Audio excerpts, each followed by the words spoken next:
and welcome back to my channel. My name is Chadeia and I make videos all about mom life, natural hair, and how I'm planning to live my best life ever. So if that is of interest to you, please consider sticking around and joining the family by hitting that subscribe button below. Today I wanted to come on and do a kind of chit chat story time video with you all about my pregnancy journey. I hope by this point you've seen the video that I posted. That's my entire pregnancy in just 4 minutes video. If you haven't, I'll leave it linked below as well as up in the cards. But while that is a true depiction of what happened, obviously it's clips of my experience, my pregnancy, it's definitely the highlight reel, because my pregnancy, if I can be quite honest with you all, was really awful. While I didn't have any complications, I was healthy, the baby was healthy. It was torture to be pregnant because I was sick the entire duration of my pregnancy. I guess I'll start at the beginning, and I do have some notes here, so if you see me looking down, that's what that is, because I wanted to go back into my pregnancy apps and see exactly what week different things happened. But I got a positive pregnancy test on September 17th, 2017, and that was about the 4-week mark of my pregnancy. And at that point, I was getting some nausea, but it would come and it would last for like 30 seconds and then it would leave. So I thought, okay, this is what morning sickness is. Like, I can do this. I'm strong. I will get through this. But at about the 6-week mark, the nausea came in and it never really left again at that point. The nausea just set in. It felt like it was the stomach flu, except it never went away. There was no 24-hour waiting period and then I feel better. So at first I tried that approach. I tried to just wait it out and get in bed, eat some soup, or try to eat some soup because I couldn't really hold it down, but you know, kind of try to eat what I could and just wait it out. But day 3 came, day 4 came, day 5 came, and I still felt just as sick. And I would even, I'm sorry if this is TMI, if you are easily queasy, talking about vomit and gagging and things like that, this is the point where you should kind of exit because that's pretty much all we'll be talking about for the rest of the video. But I would even vomit everything that's in my stomach, stand up, and feel just as sick as when I started. So there was absolutely no relief for this sickness that I was experiencing. It just was awful. So eventually, I can't remember exactly what week I had my next appointment. Maybe, I don't remember, but I had a doctor's appointment eventually where I was able to tell them that I'm really sick. And my husband, hold on. Anyway, so at some point I was able to explain to my doctor that I was really sick, and they prescribed me some medicine. And of course, at first I was so against taking it because I'm like, I don't know what this is going to do to my baby. But I was so sick that I was just like, give me anything to make me feel better. Like, I can't live like this. It felt like a chronic illness. But anyway, so they prescribed me Diceglis or Diclegis. I'm not sure how you pronounce the name of this medicine. And they also sent me home with a sample bottle. And that was pretty good. It was able to take the edge off. I still felt nauseous, but I didn't throw up as often, so that was great. You know, any little bit that could help, I was grateful for. However, my insurance wouldn't cover the cost of that medication and basically told me to have my doctors prescribe me something else. So then they prescribed me Zofran, but the Zofran doesn't work as well as the Diclegis. So it helped a little bit, but I was still super sick. I still threw up at least a couple of times a week, not every single day at that point, because in the beginning, before I got the medication, I was throwing up every single day, sometimes multiple times a day. So after I got the medicine, it wasn't as often, but I still was throwing up multiple times a week at that point. Oh, so a lot of people talk about like all these food cravings that they have while they're pregnant. I never experienced a food craving in my entire pregnancy. I had really bad food aversion, so everything sounded disgusting. Everything sounded like eating garbage. And so I didn't really want to eat, right? Food sound disgusting, especially meat. Meat was the worst of it all, but food sound really gross to me. So I didn't want to eat because it sounded disgusting and I already felt nauseous. But if I didn't eat, then the nausea got worse. And so it would cause me to want to vomit, but my stomach would be empty. So I'd just literally be there dry heaving over the toilet. So it really was like, oh, I need to eat, because if I don't eat, I'm going to feel even more sick, but I don't want to eat because I feel sick. So it's just this revolving door and no end to it all. So that happened. I also was not able to keep water down, as well as bananas. Like if I would take a sip of water, I would immediately throw it up. So I had to drink a lot of sugary beverages. So I was so afraid I was going to end up with gestational diabetes. That was like a huge fear of mine, because I was living off of like iced tea and like Hawaiian rolls. So just a mess, And of course, while all of this is happening, I still have to go to work. I don't have enough sick time to take off for the remainder of my pregnancy, as well as go out on maternity leave. So, and I'm still really early in my pregnancy at this point as well. And I'm not sharing with my coworkers that I am pregnant, but I'm so sick that everyone knows that something is wrong with me. So eventually I did end up just telling them way before I had planned to tell them, way before I told social media, but I just kind of couldn't keep that secret in anymore, because I was sitting at my desk like with my head back, like inhaling, trying not to vomit. So had to let that secret out way earlier than I planned to. Everyone kept telling me that after the first trimester, I'll feel better. Just wait till you get to the second trimester, you'll feel better. And I remember being about 8 weeks pregnant and feeling miserable and Googling second trimester, and Google popping up and saying 14 weeks. I thought in my mind a trimester is three months. So by the 12-week mark, I'll be in my second trimester. But when I saw 14 weeks as the start time for that second trimester, I literally burst into tears. And Deano comes running and he's like, what's wrong? And I'm just like, the second trimester is in 14 weeks. But that's how terrible I felt. Like, people take for granted feeling healthy, or at least I took for granted feeling healthy. At that point, I felt like I had a chronic disease and I was just really miserable. But anyway, so the 14th week comes and I'm still nauseous.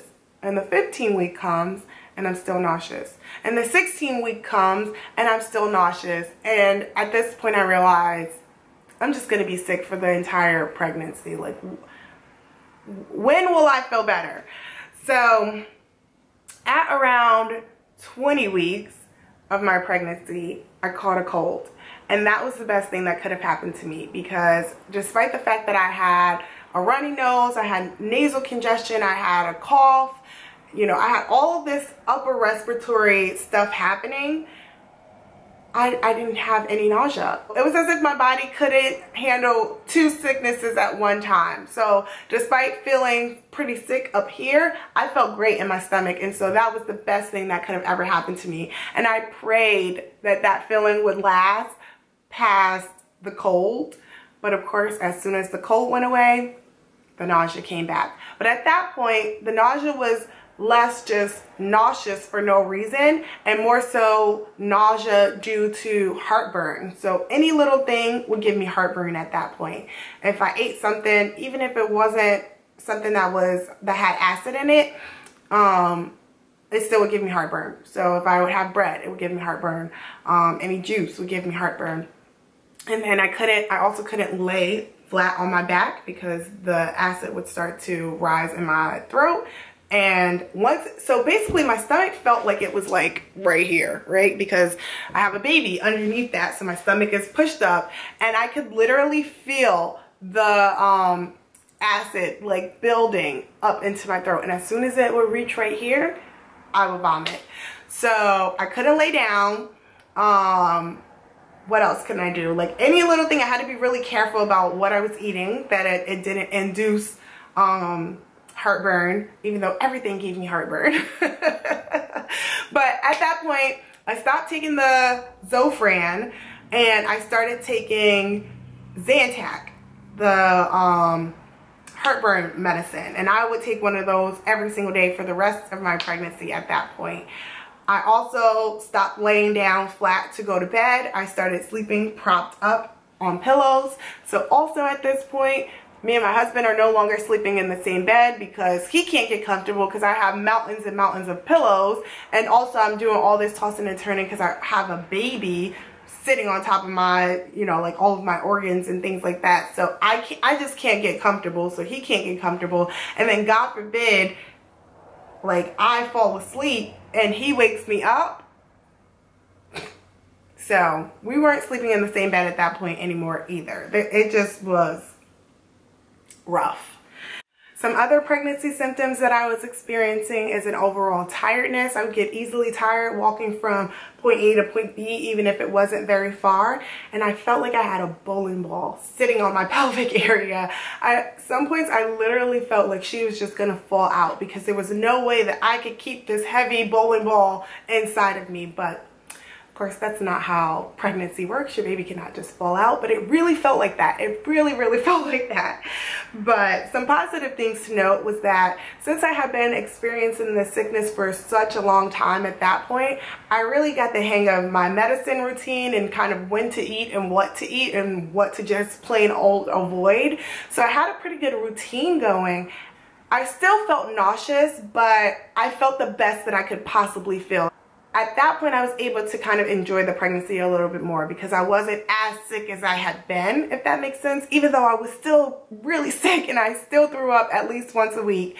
But I wasn't as sick as I was back at the 6-week mark. Like I kind of knew how to deal with it. And so I was able to enjoy the pregnancy just a little bit. Because also at that point, that's when my belly was really prominent. That's when Demi was her most active. Demi is my daughter's name. That's when she was her most active. So it was kind of fun at that point. Like when people saw me, they knew that I was pregnant, as opposed to in the beginning when I was really sick, but still skinny and didn't look like I was pregnant. So it was a lot more fun at that point. And I would often like play with my belly and she would kick back or things like that. So that's the one positive experience throughout this, is once I got to the 30-week mark, I was able to really enjoy the pregnancy and have a little bit more fun. I was on social media a lot more at that point, taking snaps and Instagram videos and pictures and things like that. So, however, by 36 weeks, I was ready for it to be over. I was tired of being sick. I just wanted her to come out. I think 37 weeks is full term, so I was praying that I would just go at 37 weeks. There was no need for her to stay in the whole 40 weeks. Like, why would you need to do that? But she did it anyway. And when I went into labor, and I do plan to do a labor and delivery story, so stick around for that one. But when I went into labor, I also threw up twice within the labor and delivery room. So I can confidently say I threw up every single week of my pregnancy for the entire duration. There's a condition, and I have to like sound it out because I cannot remember how to say this condition, but it's Hyperemesis Gravidarum. Hyperemesis Gravidarum. That's a condition that women have, a lot of women have, where they are sick the entire pregnancy. Oftentimes they lose weight because of it. They end up in the hospital because of dehydration. And there's just all these different kind of complications because they're so sick they can't keep anything down. I technically was never diagnosed with this condition. However, I'm pretty sure I had a mild case of it at least, if not actually having this condition, and I just never ended up hospitalized because of it, because I was able to live off of iced tea. But I did not lose weight my entire pregnancy. So in the beginning, when I was throwing up every single day, I didn't gain any weight. I didn't end up gaining weight until I was about 25 weeks, I think it was, and it was a slow gain. I really gained the most pounds at the very, very, very, very end, and I'm sure that was mostly because the baby was gaining weight at that point. But throughout my entire pregnancy, I only gained 25 pounds.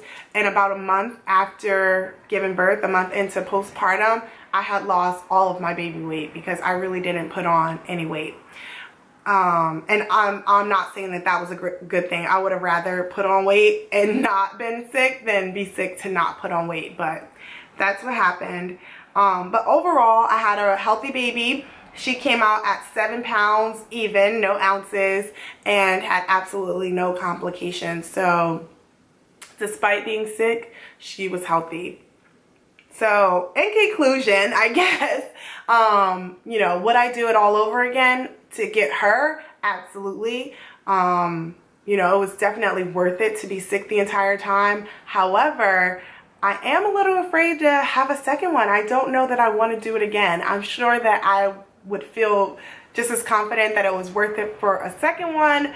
But right now, in my selfish state that I'm in right now, I don't want to experience that again. So I'm like, would it be terrible for her to be an only child? Or maybe we should adopt, you know?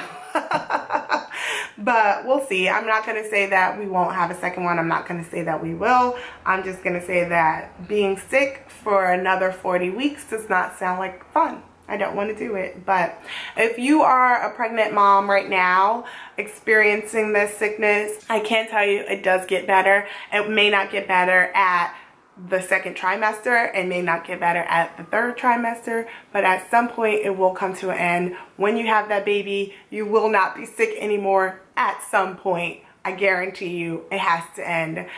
After I gave birth to my daughter, I felt immediately better, and as soon as they brought me food, I could eat everything that they gave me. Everything tastes so much better. Like it was immediate. It was an immediate difference. So I guarantee you it does get better. But I think that was everything that I wanted to share with you guys. Thank you so much for watching this video. I hope that you gained something from it, if nothing other than pure entertainment, talking about me being sick.